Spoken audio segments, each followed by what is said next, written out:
and good evening to, yes, please, to many of you. It's a pleasure for me with you to listen. Je vous appelle. Merci. Hello. Well, to see so familiar faces, some rules of engagement. We will have this session for an hour and a half recorded, as you just saw. We will have 3 speakers. Each of them will talk for around 15-20 minutes, and then comments and question from you. But you have to state your name and your affiliation when you are going to take the floor for the recording.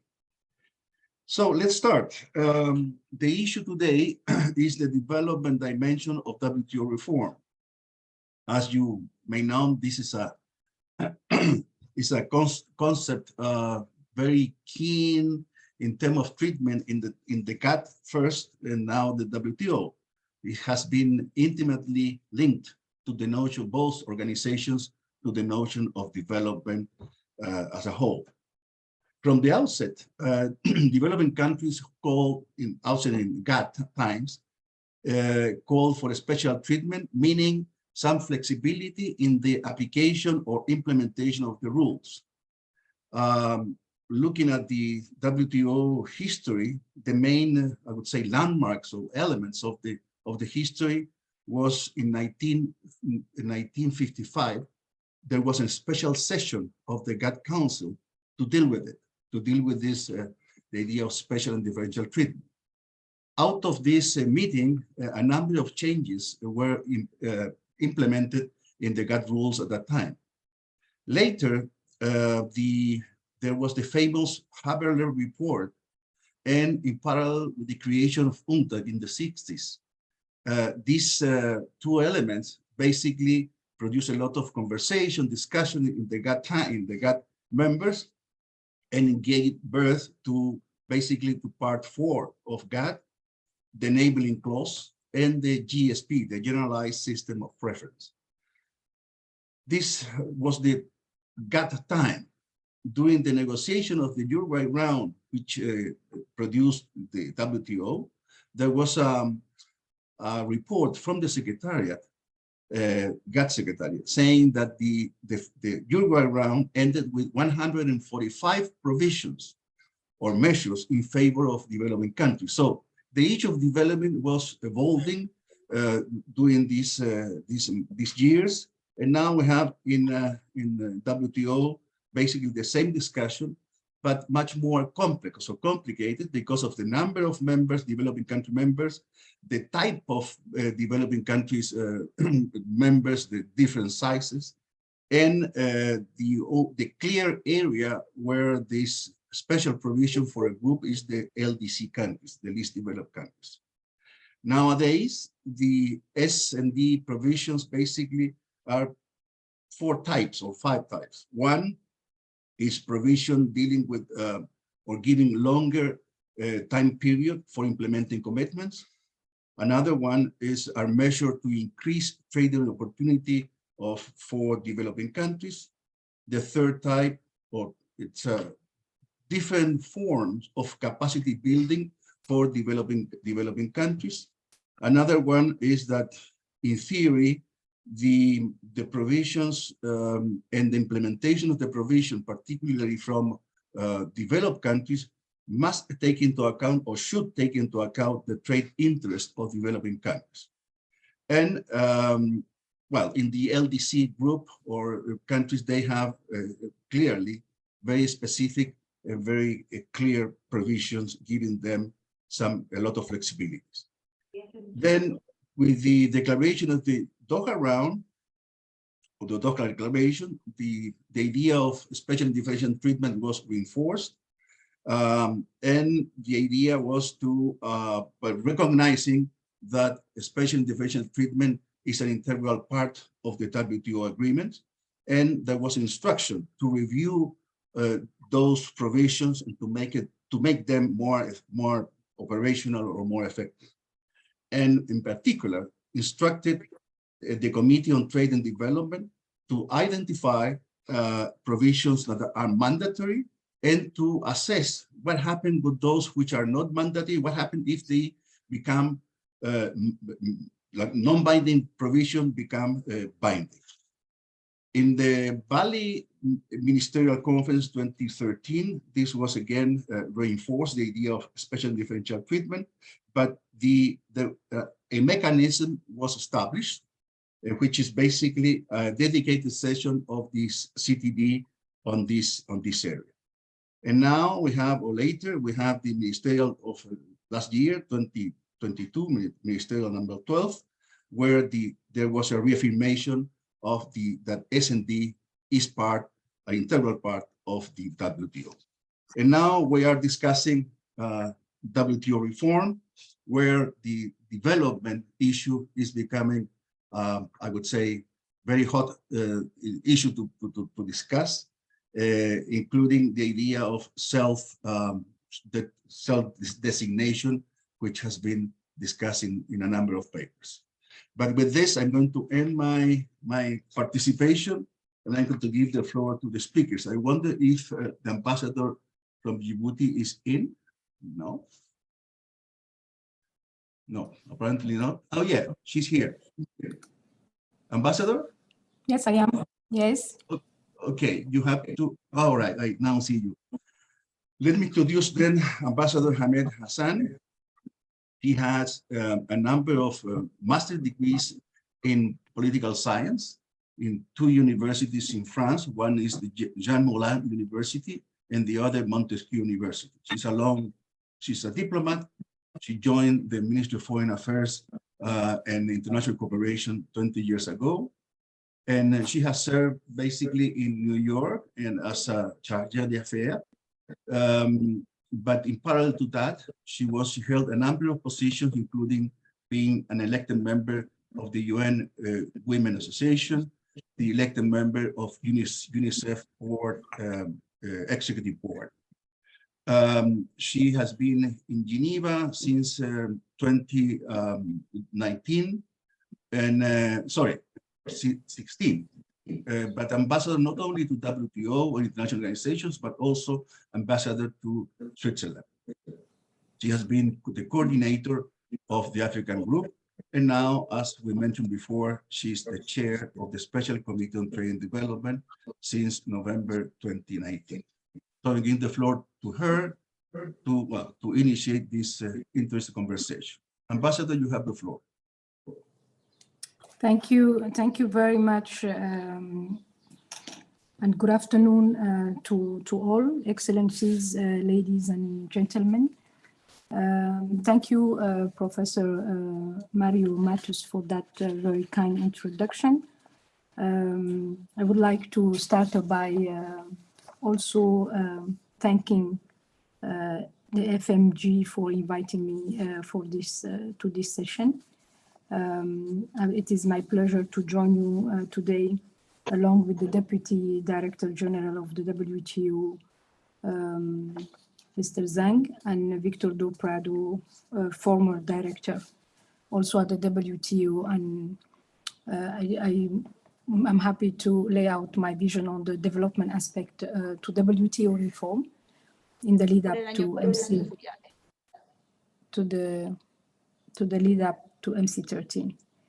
S&DT has always played a significant role, as we heard it even in your presentation, in shaping the development dimension to all areas of WTO's work, and which I believe would remain so in the future.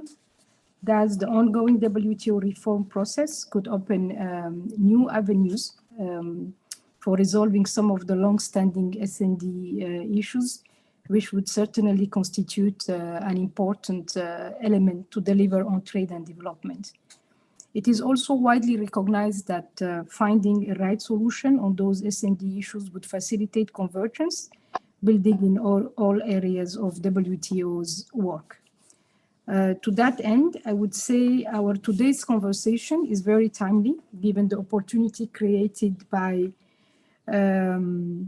one, the renewed MC12 mandate on S&D in paragraph 2 of MC12 outcome document, Second, the post-MC12 constructive exchanges on S&D issues at the informal General Council meeting on WTO reform focused on development. And third, the consensus that reached on the process as to the next phase of S&DT work in the CTDSS at its last month's meeting. And I refer here to the fact that we were able to agree on the way forward on the 10 ASPs in terms of at least the process. Most importantly, several forward-looking ideas came up in these discussions that could pave the way for members to deliver on development, including on S&D at MC13 and beyond. Before I outline some of these positive messages, allow me to say a few words about the importance of S&D provisions in WTO agreements and the negotiating history of the ASPs in the CTDSS, the agreement-specific proposals. When we look at the preamble of the Marrakesh Agreement, three things are apparent. First, trade is not an end in itself. Rather, it is a means and a key driver of economic development and the well-being of populations. Second, there is a recognition of the needs and concerns of members at different levels of development. And third, there is also a recognition to undertake positive efforts to ensure that developing countries, and especially the LDCs, secure a share in the growth in international trade.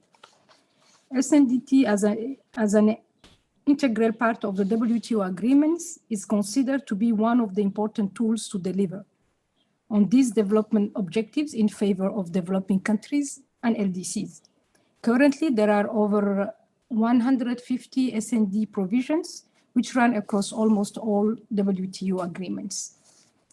Development for any developing countries and LDCs has been mostly equated with strengthening of S&D provisions, since they consider that many of these provisions were difficult to utilize or implement or were of a best endeavor nature. Indeed, it's because of the concerns raised by developing countries on the S&DT provision as they existed after the Uruguay round that minister eventually agreed at the Doha Ministerial Conference in 2001 to the mandate in paragraph 44 of the ministerial declaration from that conference. And in these paragraphs, Minister inter alia noted that the concerns expressed regarding the operation of S&DT provisions in addressing specific constraints faced by developing countries, particularly LDCs. They agreed that all S&DT provisions would be reviewed with a view to strengthening them and making them more precise, effective, and operational. I will not go into any details about the history of these negotiations, which take place in the CTDSS, as I prefer to focus on the current situation and the way forward. As a general remark, however, I would say that the negotiations have been long and arduous. I think it's something that everybody can testify to, with very little to show in terms of concrete outcomes. Indeed, divergent views among members, not only on the numerous ASPs that have been tabled, but also on broader issues of a more systemic nature relating to S&DT, have not allowed consensus to be reached in many areas over the past 20 years. And I think also, dear moderator, you alluded to those earlier in your introduction. Despite the difficulties and the challenges in the CTDSS during the small group consultation in the run-up to MC12, members were able to reach consensus on the draft ministerial language proposed by the G90. Members recognized the need to overcome the stalemate in the CTDSS. It was indeed satisfying to me that members' discussions eventually led to the language found in paragraph 2 of the MC12 outcome document. Ministers stated in this paragraph that S&D in WTO agreements should be precise, effective, and operational. They reaffirmed the S&D provisions for developing countries and LDCs as an integral part of the WTO and its agreements. Officials were instructed to continue to work on improving the application of S&DT in the CTDSS and other relevant venues in the WTO as agreed, and report on progress to the General Council before MC13. So this renewed mandate on S&D generated momentum and collective desire to work together in order to find a mutually agreeable solution on S&D issues, which became evident in the context of the recent informal General Council meeting on WTO reform focused on development and the latest CTDSS formal meeting that took place on 20 March 2023. Let me briefly share with you a few key takeaways from the informal General Council discussions. Members recognize S&DT as a well-established WTO principle on express readiness to work on S&D in a solution-oriented manner. Premium was placed on mainstreaming development in all WTO's work. The importance of delivering on development in the lead up to MC13 was highlighted. Priorities area in this respect included, among others, 1, LDC graduation, 2, implementing long-standing mandated issues, and 3, delivering on the G90 proposal in the CTDSS. As to process, members noted that the informal meeting was only a restart of discussions on development. It was indeed a useful first step in the development discussions. And I would like to stress that there was a unanimous recognition as to the forum for future discussions on development dimension to WTO reform, which is under the aegis of the CTD. Looking ahead, members acknowledge that the CTD as a focal point on development should be strengthened and revitalized for consideration and coordination of WTO's work on development. It was further suggested that the CTD should be enabled to hold different thematic sessions, workshops, and with informal discussions, undertake research and studies, and collaborate with relevant outside stakeholders on various cross-cutting development and S&DT issues. And it looks like the new chair of the CTD is embarking on consultations with members, so we can only wish him luck in having constructive and fruitful consultation with members. All these issues were very well captured, the one that I just mentioned, in the oral summary report by DDG Zhang at the closing plenary of the development retreat, and I hope that he would reflect on some of the key points from his summary in greater details in a while. Let me now turn to briefly explain how the positive spirit members exhibited at the informal General Council discussion on development in the context of WTO reform transpired in our work on S&DT in the CTDSS this time. Last month, I convened a formal meeting of the CTDSS to allow members to consider a new submission by the G90 on their 10 ASPs. I'm happy to inform you that the DG of the WTO addressed that special session inter alia, encouraging members to seize the opportunity provided by the mandate on S&D in the MC12 outcome document. In the meeting, the G90 introduced their new submission, which includes additional explanation and rationale for each 10 ASPs.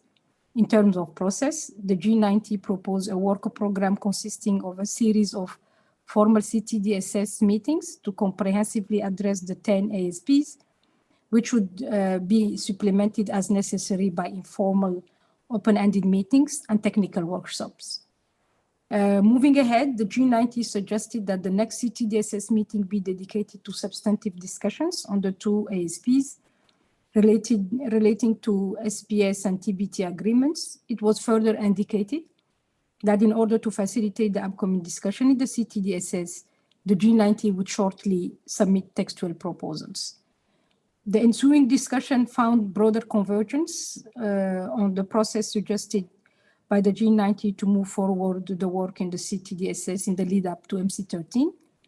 Nevertheless, some of the well-known positions and concerns of members were repeated and restated. On a very positive note, as I indicated at the beginning of my speech, several new ideas in terms, practical ones, I would say, and on ways to make the process more productive came up from the meeting. For example, one delegation suggested that a different facilitator could be appointed for each ASP in order to help advance the discussions. And another delegation suggested that the representatives from the private sector could be invited to the future technical discussions along with international organizations. I would say along with relevant international organizations.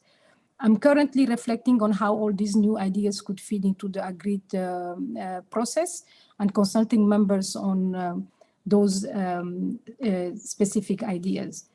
I was really encouraged by the constructive engagement and the expression of readiness by members to continue the discussions on the 10 ASPs. In the CTDSS, I have detected a significant shift in members' views on approaching S&D. And I'm hopeful that members would continue to engage on S&D issues with the same constructive and positive spirit in the future substantive discussion, I would say. Given the importance of the development in the context of WTO reform, I think it is in the interest of all members, as well as the organization as a whole, to find a way to make progress in the CTDSS. Furthermore, breaking the deadlock in the CTDSS may also be instrumental in helping advance other discussions related to S&D in different forums in the WTO. I would therefore like to assure you of my commitment as a chair to continue to work with all members to reach a positive and outcome on S&D issues, building on the successes members' experience at MC12, the recent constructive engagement at the development retreat and CTDSS meeting. I also understand that the G90 is currently preparing its new textual proposals to kickstart the discussion. A meeting of the CTDSS will be convened once that new submission has been circulated. And in conclusion, I would like to repeat my call on all members today who are connected with us to actively participate in the next phase of the work of the CTDSS in the spirit of collaboration and open-mindedness with the objectives of finding solutions on the S&D issues. If members collaborate, as a chair, I'm convinced, if they collaborate with the same spirit as they did at MC12 in drafting that paragraph together, and also in the last CTDSS meeting, I believe we have a good chance to come to some concrete outcomes in the CTDSS with a view to finally concluding this long-standing and overdue, I would say, issues. And indeed, it's up to the political will that will be demonstrated by different members that we will be able to, will be guided and will be able to achieve concrete outcomes. And I thank you, and I hope this conversation and this discussion today will also help our process. Thank you, dear moderator. The floor is back to you. Thank you, Ambassador. Thank you for your comments and very interesting remarks. At least some of the issues that you raised were, I would say, useful to take it in the back of our minds, that trade is not an end in itself, that there has, among members in the CTDSS, there are a lot of difference in terms of substance and format. However, the conversations continue there in a transparent way. And there are, I would say, new proposals in terms of the type of meeting that you may have, and also the type of persons or type of people that might be invited, including the private sector. Actually, this idea of private sector was in the Uruguay round when I was a kid. This was, I would say, the norm. In many meetings, the private sector was side by side with officials from governments, and therefore, because there was an interest in the subject. So I hope there's hope for the future, but it's complicated. Now I'm going to give the floor to the second speaker, my friend, Ambassador and DDG of the WTO, Zhang Xiangchen. You all know him very well. He holds a bachelor's degree in law, a master's degree in international relations, and a PhD in international politics from Peking University. Before coming to WTO or to this post, was the vice minister in the Ministry of Commerce in China. And before that was the permanent representative of China to WTO. And also before that was a deputy permanent representative. He has been a long career for 30 years around, and he has served in different ministries in China, in the Ministry of Foreign Affairs and Trade and Economics Cooperation. He was the director of the Department of International Trade and Economic Affairs. In the Ministry of Commerce, on the one hand, he was the Director General of the Department of WTO Affairs and the Director General of the Department of Policy Research at the same ministry. I have the privilege to know him in a more, I would say, close relationship, because we negotiated the free trade agreement between China and Chile. We both were part of the team, and so we have a lot of drinks together. Xiangchen, you have the floor. Thank you, Maria. Thank you for your kind words, and thank you for moderating this important discussion. And also thank you for your review of the discussion in the multilateral system about development. I also want to join Kadra to thank the FMG to invite us to participate in this discussion. Development is an important element of the WTO reform. As Ambassador Hassan mentioned, on February, there was an informal meeting on the WTO reform focused on development. That's all for the retreat on WTO reform. I'd like to take this opportunity to brief you about some discussions and some points made by members, and also some major takeaways. So on 3rd of February, the WTO organized the WTO reform retreat focused on development, and the Secretariat provided two sorts of questions. First is about the opportunity and the challenges in the WTO system, the developing members, and including LDC. They are facing. For the opportunities, what the WTO can help them to achieve their development objectives, and for the challenges, what need to be addressed to ensure that the members can achieve their development objectives. Many developing countries share their national experience, their countries' stories, some good, some bad, but I think when most of them recognize there are opportunities for them to take advantage, even during the COVID pandemic period of time. For example, Cuba mentioned that the COVID provides some opportunity for some sectors, for example, the medical sector for its country. And with regard to the challenge that the developing countries are facing, they all mentioned that the capacity constraint is a major difficulty for the country. So in this regard, they hope WTO can play more important role to help them to address this capacity constraint and to help them achieve sustainable development. And the second sort of question is about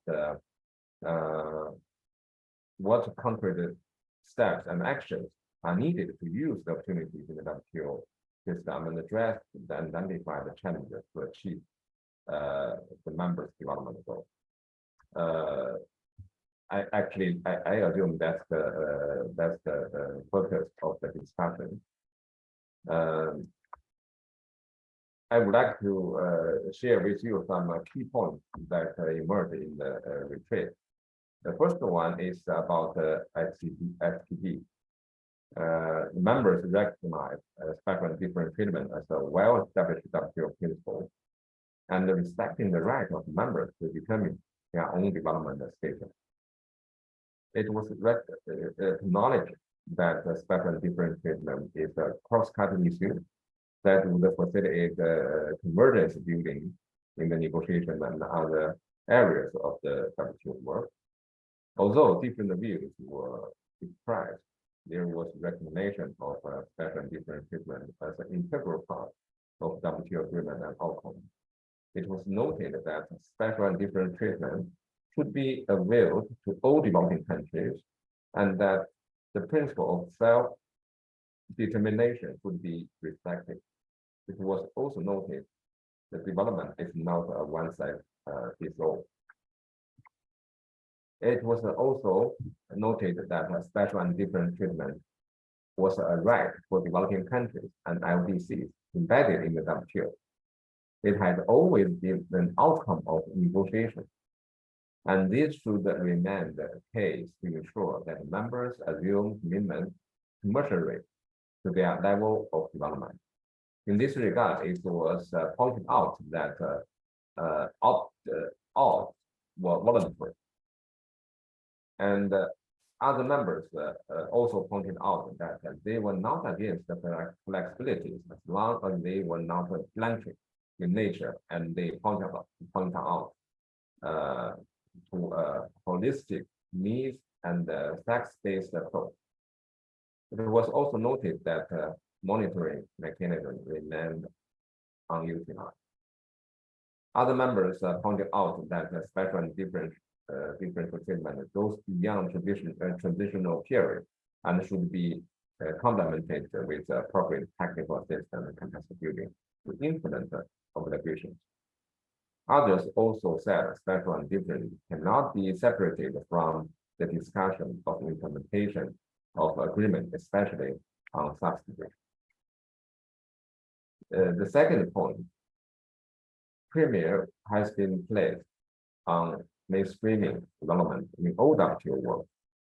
For example, on regular work, the need to improve efficiency of doing business to help members achieve their development goals while taking into account capacity constraints. And on negotiations, to take into account the perspective and the realities of developing countries and LDC members in all negotiations, and find a creative solution to address development in negotiating areas, including those from MC12 outcomes, such as the fishery subsidies and trade waivers and other long-standing WTO decisions and declarations. On dispute settlement, it was also noted that there is an urgent need to resolve the current impasse and make the system more accessible and affordable for developing countries and LDC members, including looking at the length of the dispute settlement procedures. Third, to help developing country members and LDC members integrate into the multilateral trading system. And this is another broader theme. And the emphasis was placed on assisting most vulnerable among members. Fourth, to deliver on development in the leading up to and at the MC13. To work towards quick wins in the lead up to MC13, such as on LDC graduation, well support was repeatedly expressed and strengthening the role of the CTD as a forum for deliberation of current development reality. Some members also pointed out that members should deliver on special and differential treatment before or by MC13, including by engaging sincerely and in good faith on agreement specific proposals. Reference was made to paragraph 2 of the MC12 outcome document to further reinvigorate the work in the CTD-SS and exercise the necessary political will and find ways to make a progress. Fifth, on process ahead, members noticed that this informal meeting was simply the restart of discussion on development. It should therefore not be a one-off event. In this regard, there's the need to ensure that the CTD remains the focal point on development and its work be revitalized, including through domestic discussions and more meetings. So that's the summary about the WTO trade and development. According to my assessment, the discussion was positive and constructive. The atmosphere was good, and after that, there was the CTD discussion to follow up the retreat, and then the atmosphere was also good. And Ambassador Hassan has already briefed the progress and the positive spirit in the CTD-SS, in CTD itself, which in this mechanism, the new chair is Ambassador of Dominic, also a good friend of mine, chair hand over the new position, and he will organize some technical discussion about the proposal from the developing countries. Having said that, I assume that for the possible outcomes, the MT13 on development, there's still some uncertainties. Unfortunately, development is not something as we assume that as the central piece or central element in the WTO reform agenda. There's still also some important issues like LDC graduation. There are lack of progress so far. So how to integrate the development dimension into all the negotiation areas, and how to address the important issues related to development, like graduation or IDC, and the United proposal, which under the moderation of Dr. Hassan, is still quite challenging. So I would like to Marius to stop here and to listen to the insight of the members of FMG. I think you can provide us your insight and some good advice to facilitate the discussion in the WTO. Thank you. Thank you, Zhang Xiangchen. Interesting as usual. But I see a sort of a slightly difference between you and Ambassador on the words you use. This has been a productive conversation so far, and the Ambassador was not so positive. But it's a small difference. But both are saying that we are in a very challenging process with a lot of difference among members. The main issue is what to do. That the CTD is the forum. The monitoring process is necessary. Some progress has been made, but there is a clear request from some members to have a more, I would say, intensive progress between now and MC13, with the idea of have a real outcome by that time. So again, we are in interesting time, challenging process.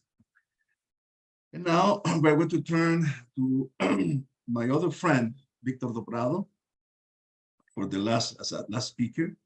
He holds a degree in law in the University of Sao Paulo and a master's degree in international relations from the Academy for Diplomats of Brazil, the famous Rio Branco. It's the, I would say, it's the birth of one of the many greatest diplomats in the world. And he got there the first class, so an award from Rio Branco. Before coming to WTO, he was a diplomat and negotiator from Brazil in the negotiation of the Uruguay round, and he has served as a panelist in a number of cases. And he was a senior trade and economic assistant to the Brazil foreign minister. When he came to WTO, one of his posts was to be the deputy chief of staff to the Director General Pascal Lamy. And later he became the director of Council of Trade and Trade Negotiations this was between 2012 and 2022, so 10 years. In that capacity, he was responsible for a lot, Ministerial Conference, the General Council, the Dispute Settlement Body, and the Trade Negotiation Committee. Now he's happily retired, living in Portugal, but he's still having a very active life in terms of trade issues. In particular, he's a faculty and board member of the World Trade Institute in Bern, and he's a frequent speaker or lecturer in many universities in Europe, Asia, and Latin America. Victor, you have the floor. Thank you very much, Mario. The first question I have to you is, I was trying to read into your outfit. You usually wear a colorful bow tie, and today you are wearing a very dark regular tie. I hope this is not a sign of anything different, because I was expecting to see you with your usual bow tie. But you will tell me later on whether this has any meaning. Mario, thank you very much. Really happy to be participating in this discussion with Ambassador Hassan, with Ambassador Zhang, Kadra, Xiangchen. Great to see you, even if only remotely. Real pleasure, and really honored to be in the same panel as you. My role is that of a discussant, so this gives me a little bit of liberty to try to promote and encourage a discussion. I also thought that I would contribute to this discussion by quoting an article that was published in 2019 by 3 members of this Friends of Multilateralism Group, namely by Patrick Lowe, Hamid, and Evan Rogerson. The article is called "Balancing Rights and Obligations in the WTO, a Shared Responsibility." I was just rereading this article as I prepared for the discussion today, and I found that it still has quite a lot to tell us.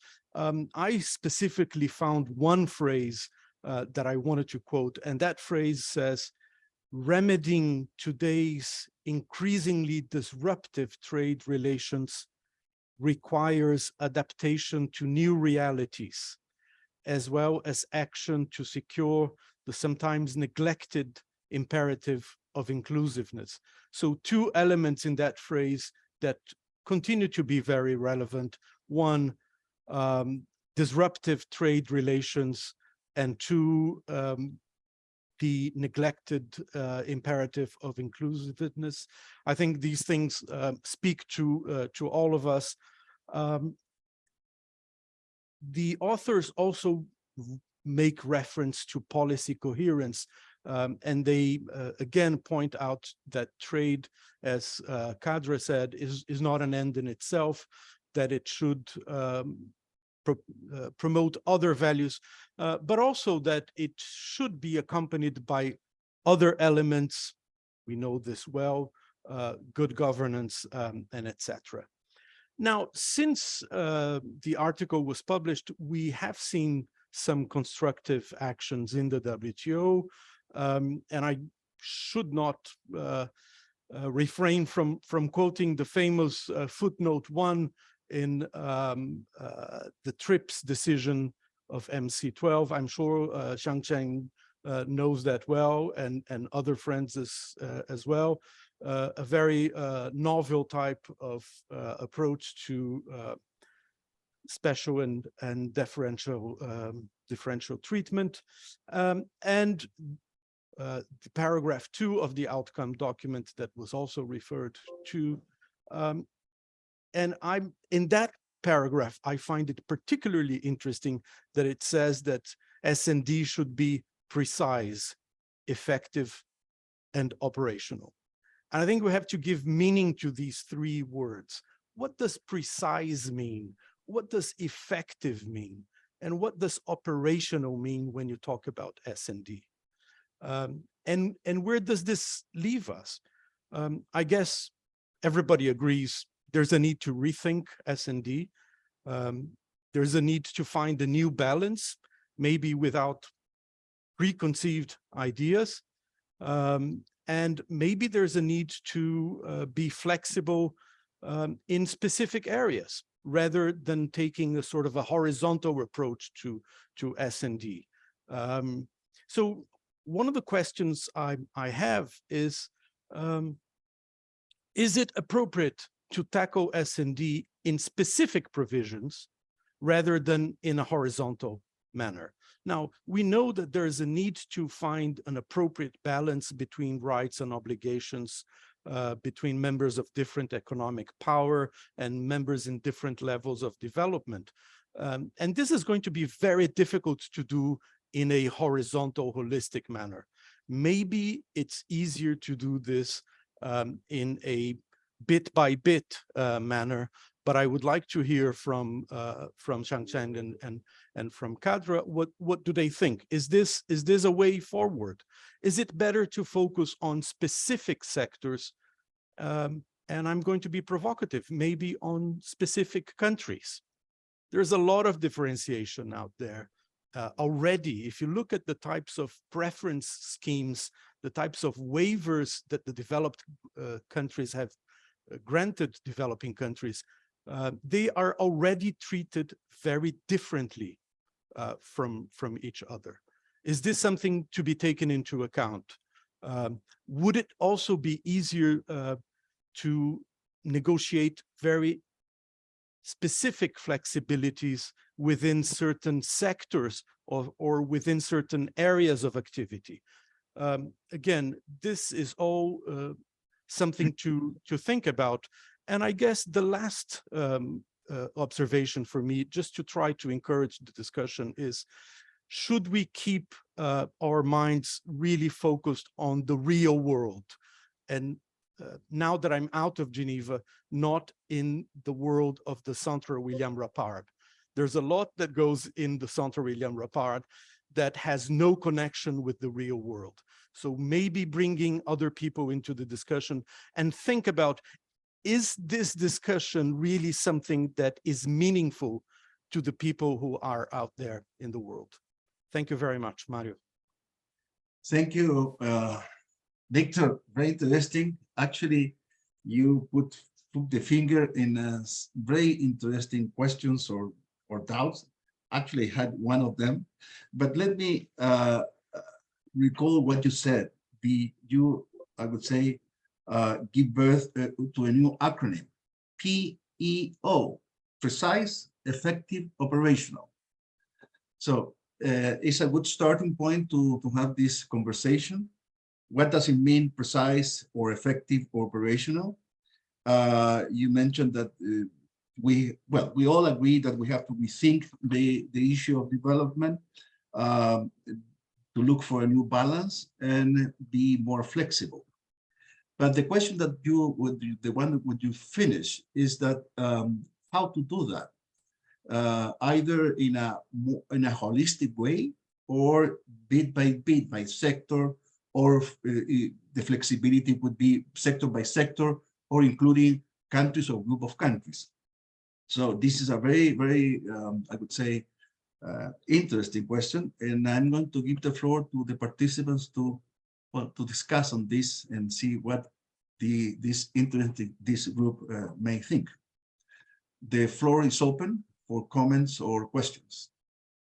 But sorry, before that, both Xiangchen and Ambassador would like to react on what Victor said, or wait yes, for questions? Yes, Mario, I would like to make a comment about my friend and then discussant Victor said about the possibility to discuss the area and the sectors. So we need to connect the doctor work with the real world.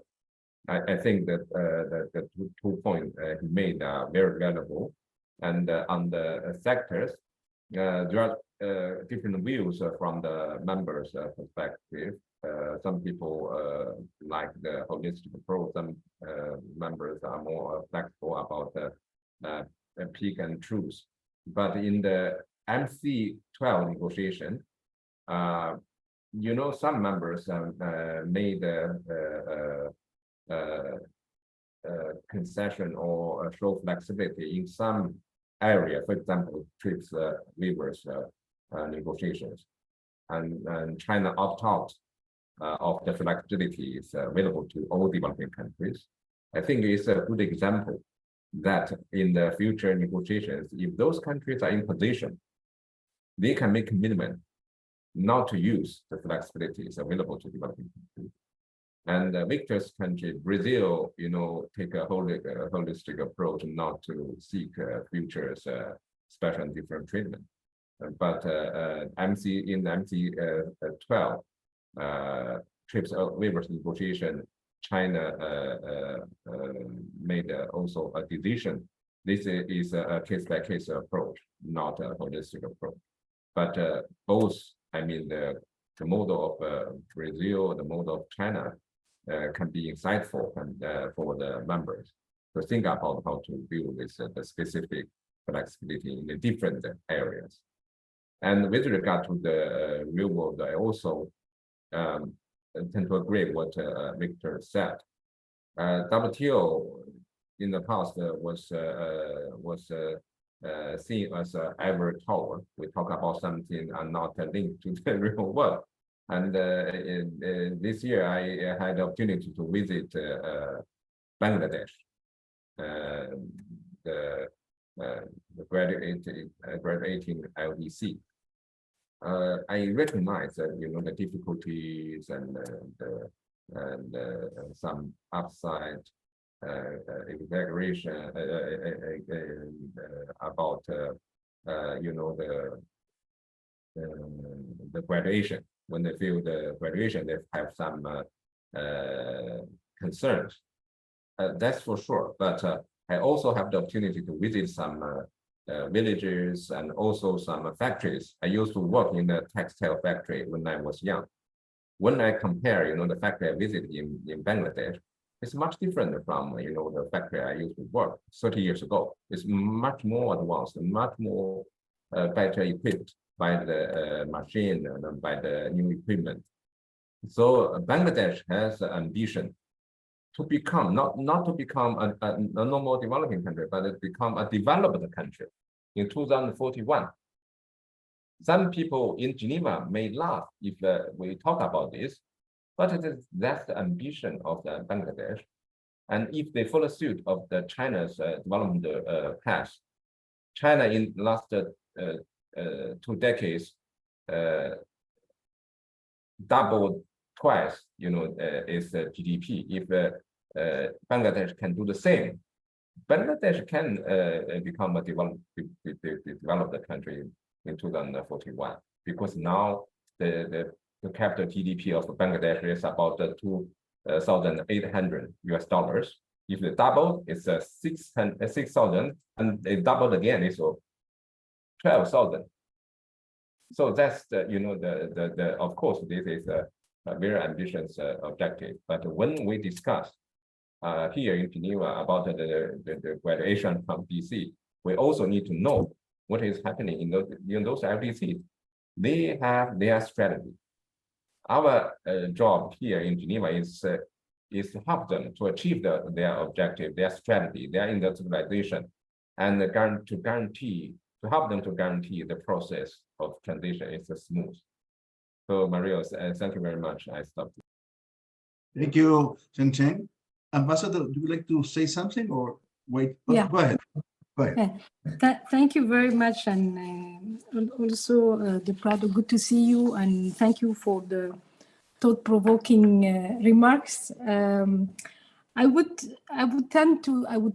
start by saying, you know, regarding what I think about the discussion that we have in WTO and how it matches the reality and the concerns of and preoccupation of many of our fellow countrymen, I would say, and women in the countries that we are representing. I have to say that he's preaching converted, because when I arrived to the WTO and when you were introducing me, dear moderator, I think one of the issues that when I came to the WTO, which is an issue that I didn't cover 6 years ago, it's the fact that I wonder if we are really connecting to the reality of matters. Particularly, I was coming from New York when I would say the framework under which we were inscribing and operating was the framework of the Agenda 2030 and its 17 sustainable development goals. That took us 2.5 years to negotiate from the principle to the agenda to the goals themselves. So for me, it was a little bit puzzling to see a lot of discussions about development and trade, and how people went to from a purist, I would say, point of view, want to dissociate trade and development. I found it very artificial from my side, and I'm happy to see that members more and more think, and I like that article that you mentioned, because there is Do Prado, because you mentioned the title, Balancing Rights and Obligation and so on, and I think there is a key word there for me, which is balancing. There is no balance in what we sometimes discuss. That's my personal view. And I have to say that I usually try to refrain on commenting on giving my point of view as a chair, because I like rather members to engage among themselves and find solutions together. And I think that was also what guided me in terms when we were in the CTDSS just before MC12. It struck me how members were really far from each other in terms of what they wanted even to do with the CTDSS.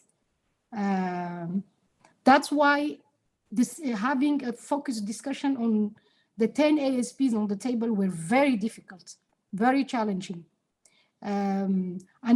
I found it much more useful to have members discussing what they want first to do with the CTDSS before moving to any substantive discussions. And I think the political will came late. Hi, how are later you? on. Hi, very well, thank you. And you? And the political will came later on in the negotiations to sit and discuss and have their energy focused on having a paragraph drafted together on what they wanted to do with the CTDSS and before even looking once more to the 10 ASPs that are on the table. So I think we have a unique opportunity this time around to look at issues in a less, I would say, ideologic way, which has been so far the case, and maybe to address the issue of precise, effective, operational. I agree with you. It's something that members decided upon. but how they want to this to be defined and materialized. I think this is the exercise that we need to go through, and having keeping in mind that there is a need to have that balancing act for the horizontal versus holistic and more specific and bit by bit. I think we know all.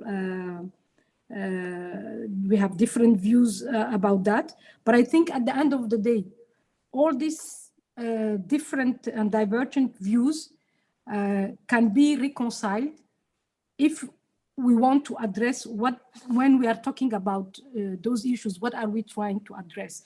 And I think it's the fact that I see two opportunities for the WTO and the existing agreement. We see more and more developing LDC countries who want to accede to WTO. I think it's a good sign, because that's an indication that they don't see the rules and the agreements of the WTO as a problem for their economic development. But at the same time, I think it's important to listen to the plea and the concerns that are raised that is coming from the experience of those who have been members, some of them founding members of the WTO, be it developing, be it LDC, who see that sometimes they have limits in terms of their development because of some of the rules that without being changed can be reorganized in a way that they can exercise some of the needed breadth, I would say, for their national policies. So I think there is a act of balancing act that needs to be played out there, and if we are able to focus only on that in those discussions on the 10 ASPs, and the 10 ASPs I think are something that has been reduced from what I understand. It has been hundreds from now what we have on the table, which seems to be key for the proponents. And I think by looking at them and having substantive conversation, having the relevant stakeholders updating us on what are the preoccupations also from the outside, be it from the private sector, be it from all the relevant stakeholders, I think would help us to finally have a less ideological conversation and more practical and engaging indeed, but constructive and solution finding mode exercise this time around. And I will stop there. Thank you, Ambassador. We have three requests for the floor. I'm going to give you in the order that you requested. First, Alejandro Jara, then Hamid, and then Alan Wolf. Alejandro? Thank you very much, Mario. 3 points, very briefly. First, I've known Mario Matus for something like 40 years. And this is the first time I see him not wearing a bow tie. And I fear that earthquakes, something like that, it's about to happen. So Mario, please go back to wearing bow ties. It'll bring my soul a great deal of comfort and relief. Secondly, speaking of special differential treatment, I'll submit to you that as far as trade in goods is concerned, you can regulate access to markets through measures like tariffs, quantitative restrictions when allowed, etc. And these do lend themselves to a preferential, discriminatory, or special differential treatment, of course. But many other measures have an impact on access, and many of these are of regulatory nature. For example, sanitary, phytosanitary, or technical standards, and so on. And for the most part, these are tied to cover for risks. And it doesn't matter whether the products are coming from a developed or a developing country. It's just the risk involved, and therefore, there's no room for any special and differential treatment. So when we're talking about special differential treatment in this context when it's talking about one set of measures that affect access on trade and goods. And the same goes for services. Of course, then Hamid has asked for the floor, so I'll say no more, except for the fact that services mostly regulated, access to traders, access to markets and services mostly regulated, made through regulations, and therefore very little room for special differential treatment. And my last point is that there is a group of countries, and the list is growing, that not by choice, without saying anything, or whether dislike or to like or whatever, they have shown in practice they don't need special and differential treatment. And these are countries that have signed to extensive free trade agreements, okay, with many other economies, big and small, rich or poor, etc. And all these agreements are undertaken on the basis of absolute reciprocity. Therefore, just because these are reciprocal agreements, it shows that they, in the context of their trade policy, do not in practice need special and differential treatment. And I'm here thinking of my own country, Chile, or Peru, or a Colombia, or Mexico, Costa Rica, Vietnam, and many other countries around the world who have embarked on this trade policy, opening up markets through free trade agreements. Thank you. Thank you, Alejandro. Good point. Probably I saw Ambassador taking note about the FTAs and the need or not need on special and differential treatment. Now, Hamid is one of the owners or the creator of the paper that was mentioned in this discussion. So defend yourself. I cannot possibly defend myself in this gathering, but let me, before I get into the substance, just to add my voice to those of Victor and Alex regarding why you're not wearing a bow tie today. I think this is going to be in the headlines tomorrow in Geneva. You can expect that, but I hope it's a good reason, as Victor said. Now, thank you so much for the excellent presentations by Ambassador Kadra, by Victor, and of course by Xiangchen. This conversation actually brings back a lot of memories for me from the days we were drafting the GATS, the services agreement, because exactly the same kind of conversation took place at the time. And the biggest reality that imposed itself on the negotiating dynamic there in designing the agreement was the increasing diversity among developing countries. And therefore, the one-size-fits-all approach of the usual special differential treatment in the 60s was not really applicable.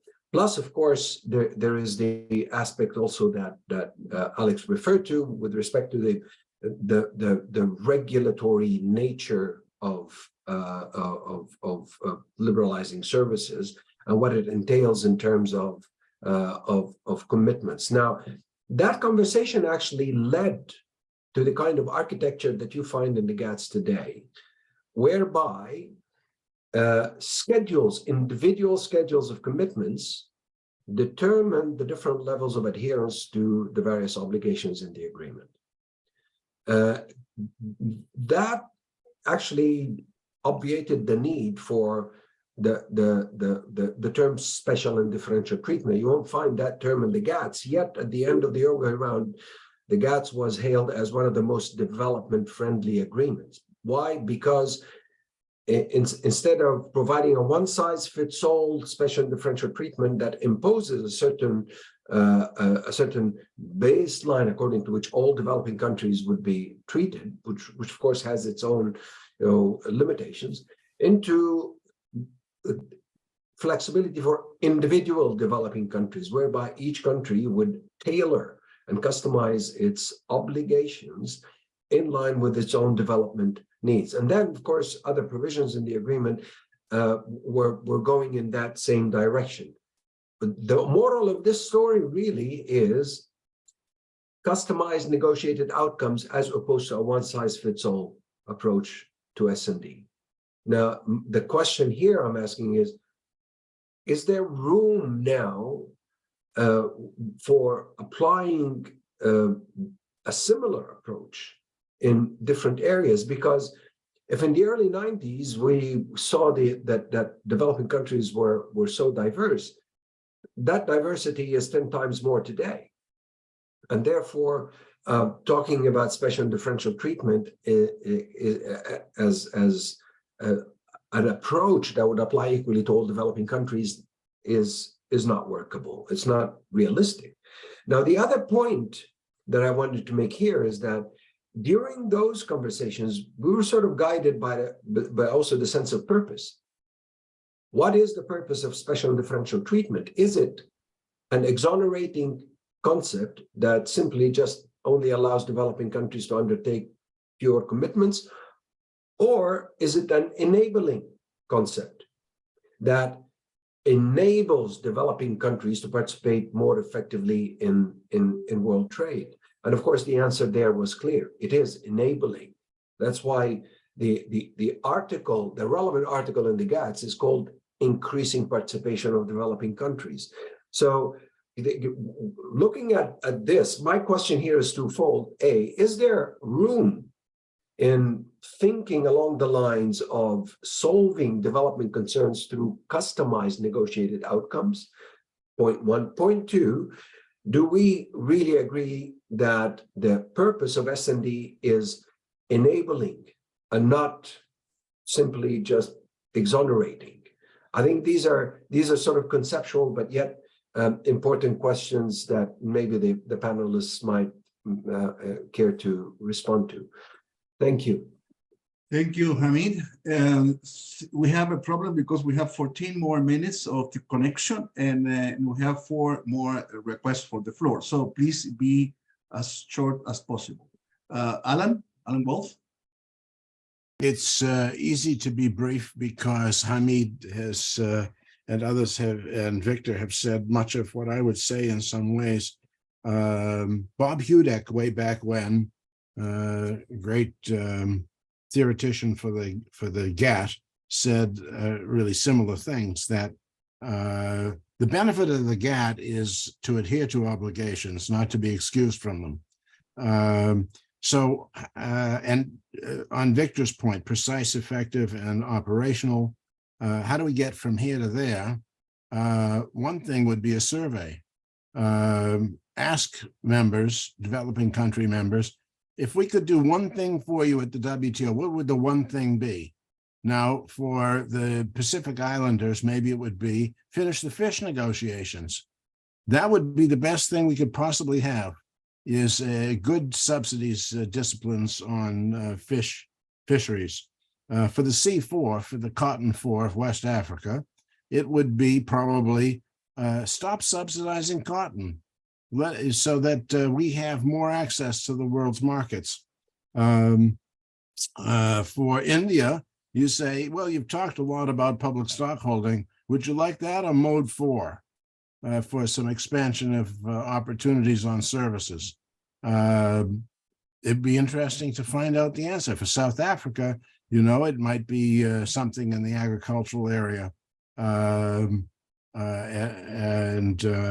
opposed to a let out of obligations. So the one thought I add to the conversation is the WTO was a place for negotiation, for trade negotiation.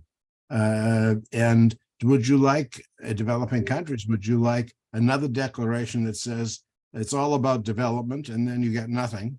Or would you say, would you like some actual outcomes, which is pretty much where Hamid was coming out?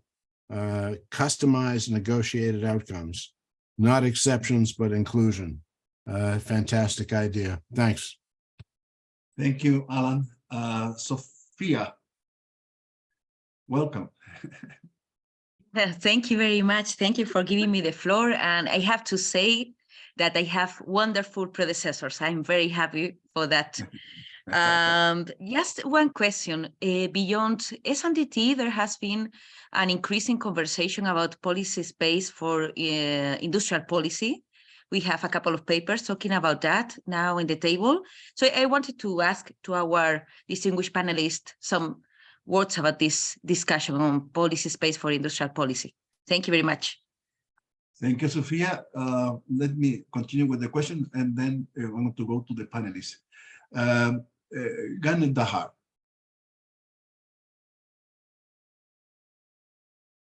Yeah, thank you. Can you hear me? Yes. Yeah, I'm Gangadhar. I'm the DPR of India. First of all, I would like to thank FMG for organizing this series of brainstorming sessions on WTO reform issues. I've particularly found them very useful and elated to be part of this Friends of the Multilateral Group, because India is a friend of the multilateralism and not an enemy of it, as some may want you to think.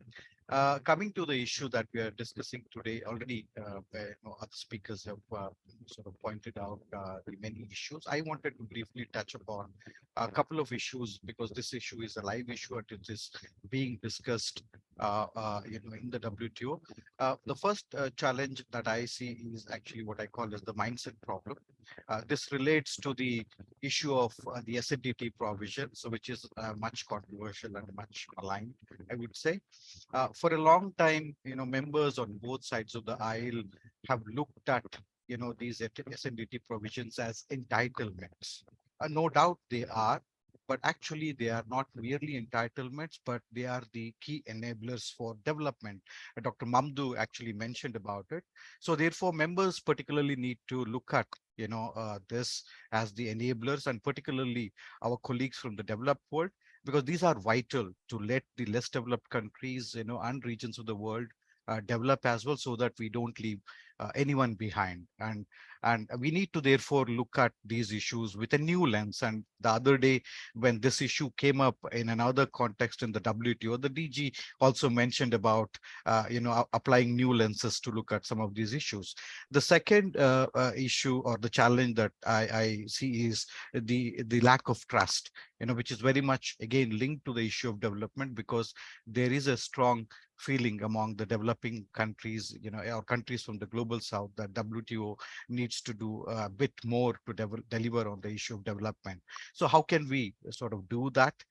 These days, in the WTO, we are talking about reforms by doing, what we can do, so therefore to build trust.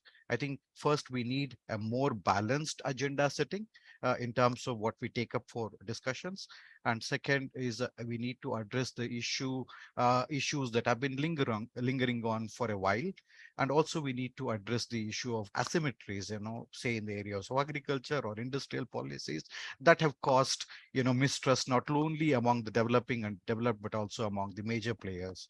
And also finally, we need to fix the systemic challenge, for instance, the dispute settlement, to make the organization deliver, because everything at the end of the day, what we do in the WTO is centered around the issue of development. Thank you. Thank you, Gangadhar. Yeah, a strong message, not leave anybody behind. Jonathan, another friend.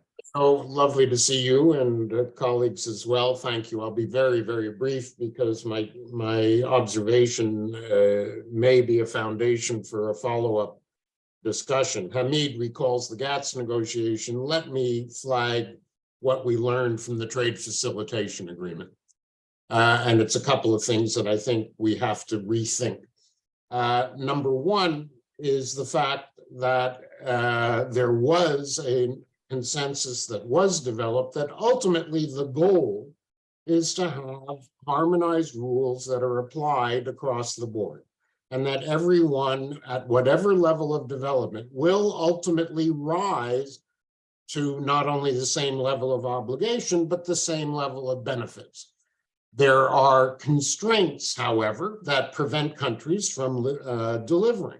And thus, the negotiation entailed combining the rules with a commitment, and I'll call it a commitment, moral or legal, to provide the capacity building and technical assistance necessary to help countries so in the enabling spirit, grow into the system, commensurate with their abilities and commensurate with the assistance provided. So there is a graduation, there is customization depending on individual country circumstances. But there's another lesson that's pretty fundamental, and that is we can't afford to be just WTO centric.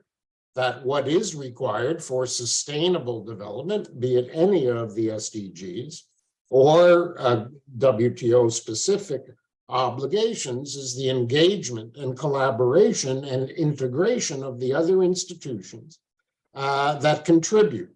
And Mario, you have a lot to say from a WIPO perspective. UNCTAD is just down the road. The Bretton Woods institutions have their role to play, and in trade facilitation, we benefit from private sector alliances who have also significantly contributed to a path of development that, again, is commensurate with and respectful of developing country constraints. And no one will call it graduation, but the individualized schedules of commitments under the trade facilitation agreement reflect that. So I think we need a follow-up discussion on WTO coordination with other development entities, and we need to take a fresh look at S&DT from a comprehensive and more holistic development perspective that goes well beyond the capacity of the WTO alone to address. And hopefully that's short enough to give the panelists, commentators, and yourself, Mario, an opportunity to share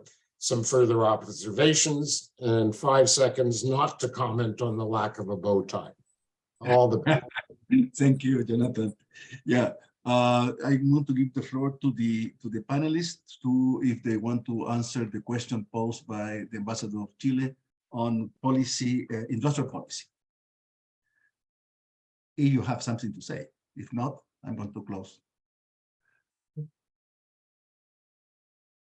Anybody would like to go to the swimming pool? Mario, Yes. actually, I want to make a response to the comment made by Hamid about to include the development country, not exclude from the development from the WTO. I couldn't agree with him more. The question is how to achieve that goal. And according to my observation, why developing countries tend to be excluded from the obligations. I assume there's a symmetry of information, there's a gap of knowledge. With this gap, the developing countries are easily to look at or to focus on their defensive interests in the multilateral system. So they ignore the strategic important offensive interest. So our role is to help them to recognize, to identify those offensive interests, and to encourage them to participate in negotiating discussions by providing more tailor-made capacity building program to provide more relevant information, data, analysis, and the good stories from other developing countries. So that's my, point about how to narrow the gap. Thank you, Zhang Xiangchen. Ambassador Hassan? Yes, thank you very much, dear moderator. I think I want to, actually, I was happy to hear some of the comments made by Hamid and also Mr. Fried. I think those questions that have been and comments made by them are very relevant to the exercise that we are embarking on in the CTDSS. That's how I will put it. And I think so far, even though the discussions in the CTDSS and the 10 ASPs and in general all the ASPs have been, I would say, stinking around, it was what I have seen. At least I will limit my comment on what I have witnessed and seen. It has never been with the lenses of getting to the proposals themselves and ask the questions that have been raised. What was enabling, what was not? What is the exoneration that you need, why you need it, and why it matters to you? Those conversations, from what I have seen, did not take place in the CTDSS, in the context of the CTDSS, and more importantly, on the specific proposal that those who are bringing on the table think that it matters for them because of A, B, C. So I think that's the conversation that is needed. And I would agree with Mr. Fried regarding the fact that we need to have a comprehensive approach when we are looking at those issues. That's what we intend also to do based on the proposal I heard from members, to have a conversation with relevant stakeholders that would help us to expand a little bit more on what the proposals mean for development and what it means for the rules. Because I heard members saying also that their concern and their fear was that there was a risk for the rules to be changed or modified or amended. And from my interaction with the proponents, I heard that that was not their intention. So I think it's left now for the members to look together at what it means exactly. We are not changing the rules, but we still want to exercise S&DT so that we have a little bit more of, as I said, space to implement some policies that are not that are conducive for achieving SDGs, the respective commitment to SDGs. That's a conversation that I haven't seen that took place, and with involving the relevant stakeholders from organizations that were mentioned just now to the other sectors or who are very key and relevant to the discussion about the trade, and particularly those who are trading. Let me put it that way. I think it will take us to a position when we will have what I call, we can take a collective, informed decision on what is on the table. And I hope that the conversation we are having today would be helpful in terms of the examples that you just gave about TFA, about GATS, but also about the TRIPS waiver that we just heard, we just concluded in MC12 about one member to facilitate the process that opt out. Is it something that we could also look at and see how this can be replicated in the conversation? Because all the concerns of having a blanket kind of exemption, it's something that it's legitimate, but it's also, I think the proponents are ready also that's at least what I'm hearing from them, to respond to those concerns, which are also legitimate. But that conversations, I think those conversations, frank but constructive conversations, it's something that I look forward in the CTDSS with fresh and open and minded, I would say.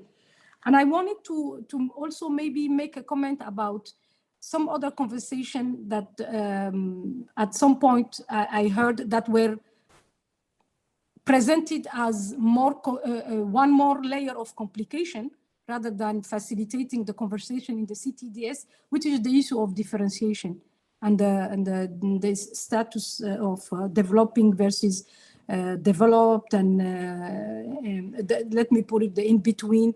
I think even though there are linkages about those discussions, if we were to embark in the CTDSS on an issue of differentiation and in terms of the definition of it and what I call the ideological discussion on that, we will never be able to get anywhere. And it's something that I discourage strongly in the CTDSS for good reason, because if we were to embark on that, we will also be on that boat of differentiation, even among the LDCs, because it's obvious that in the WTO, we don't have the same level of development for many of the members of the WTO, including among the LDCs. And I would say that it's a slope that it can go can lead us to a very long and lengthy and I would say not fruitful outcome. So for me, if the focus is on the 10 ASPs that are on the table versus what was said, if you look at how is it an enabler, how is it not exonerating from your commitments in terms of vis-a-vis the rules? I think this is the kind of the conversation that I encourage and I would encourage strongly members to have, with the hope that it will let us to concrete outcome. And I would start by a common understanding in terms of the different members of the WTO. Thank you. Thank you, Ambassador. We are already beyond the normal hour. Let me just to thank the speakers and on the very interesting conversation. We have a lot of food for thought, especially having in mind MC13. But some of the issues that are, at least I could note as to keep in the back of our mind. One, I would say, possible principles of this discussion that the S&D is an integral part of the system, WTO system, that we shouldn't leave anybody behind as another principle. And thirdly, the SDGs. The world agreed a number of years ago that this should be a common goal and everybody should work in that direction. So it should be part, at least to keep them in the back of our minds. But specific issues that were mentioned that would be part of the food for thought, I would say a fresh view that may include people from outside, not only NGOs, but private sector and other international organizations, particularly perhaps to start a conversation, a coordination with other international organizations. The idea of a survey, make surveys to members on what the people may think about the entire process. Two complicated issues. One was graduation and the other is differentiation. But this is part of the conversation. It's a reality there. It's on papers. And probably the most practical discussion is or idea is this PEO raised by Victor Do Prado, that S&D should be precise, should be effective, and should be operational. And thinking in taking into account the concept of Alejandro Jara and the FTAs, perhaps we may add another one, an M, meaningful, because for many countries the request for S&D it's not meaningful. They don't need it. Anyway, these are my own takeaways. Please have a nice rest of the day. And clearly, this is a discussion that should continue among yourselves. Bye-bye. Thank you very much. Thank you, Mario.